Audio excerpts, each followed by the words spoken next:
If you've seen Finding Me on Amazon Prime Video or Prime Video, whatever you guys call it nowadays, you would understand that sometimes it really takes just loving yourself. It really, really takes just loving yourself to rid yourself of some BS that are in your life. Sometimes that's all the work you need to do. And trust me, it's a lot of work. If we're being honest, it's a lot of work. It's not child's play. But sometimes that's all the work that needs to be done. Loving yourself. Because tell me why it's the moment that somebody else, I'm talking about Effa now, Anthony, that's the name of his character, starts taking a look at Tinuke Philips, that's the character that Funke Akindele played. That's when she starts suddenly realizing that, look, and God bless Omoni Oboli's character in that movie, because sometimes all of you that think that your single friends, when you get married, you should get rid of them because they're not good enough anymore, they'll be giving you bad advice about your marriage. Some of you have trauma that you need to deal with. Your friends are nonsense from before you got married, and that's why you're feeling that way about them once you got married. But back to this subject. That friend literally showed her that you are worth more than this man makes you feel. And the moment you find that worth in yourself, forget about Anthony Self. Yes, it was good that he gave her the safe space and the room for expression to be herself. You know, he safely loved her into a place where she saw that, look, I'm actually deserving of good love. I'm deserving of it. And if my husband, the person that I committed my life to, I committed myself to under God, is treating me like trash, then he doesn't deserve me. But the best part is she was still trying to fix it. Of course, because if she didn't, her father was going to cut her out of the wheel and all of that. But I also feel that she really wanted to see the good in what's his name again? Kolawole Philips.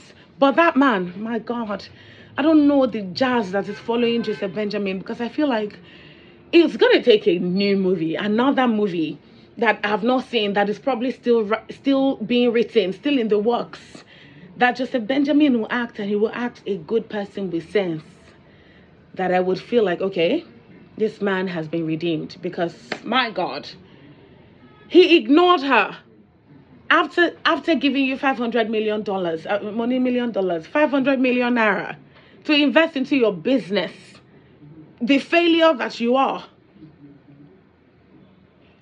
She invested into your business and you ignored her. Even if somebody gives you 50K, you acknowledge them and you say thank you. But this woman gave you 500 million naira and you just, ha! I wanted to choke him. And then the foolish singing, that he was singing, you know, when you want to whine somebody and use them to play, that's when you now start singing that stupid song, all those stupid songs that he was singing. God. But that's a good actor. That's a good actor right there. That's a good, you will love to hate him because of how good he is. And you see that Omomi Dada's character, I can't even remember her name now, but that girl, those are the people that cause the origin story of wicked men in this life. Because how can you join forces with your entire family and even your mother had cancer out of the blue because you people want to jackpot, want to ruin the destiny of a man just because of your selfish gain?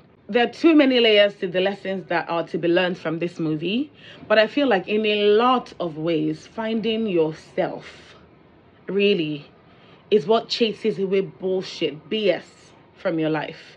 Because the moment you find yourself, you find your worth in yourself, you realize that a lot of the people that you surround yourself with are a reflection of the way that you see yourself. I'm just so glad that for all the nonsense that he put her through, 10 years without children, because she was trying to be the perfect wife for him, and he colluded with his stupid, illegal, senseless friend to say that she has tubal occlusion and can't have kids anymore. I'm just glad that karma came on him when it did. Karma met him at the right position, met him at the point of his need. Honestly, I'm glad that things turned out the way they did, because I even felt like it wasn't good enough. I felt like he needed more shege. He needed to see where. And if I wanted to be petty and I was Tinuke Philips, in that jail where he's going, you find boys to beat him every single day. Beat him. Beat him. Like, really beat him to drum home the lesson. Maybe you think you can mess with my life. I will show you that you know rich. But then again, that's the thing with maturing. Maturing is realizing that once BS has left your life in full, it's time to be the bigger person and move on. That's the thing I hate about maturity sometimes. It takes away the pettiness out of you. But I guess that's what life is about. What are some lessons that you learned from the movie? Put it in the comments. And if you have not seen Finding Me yet, make sure you watch it. And trust me, you will love every moment of it.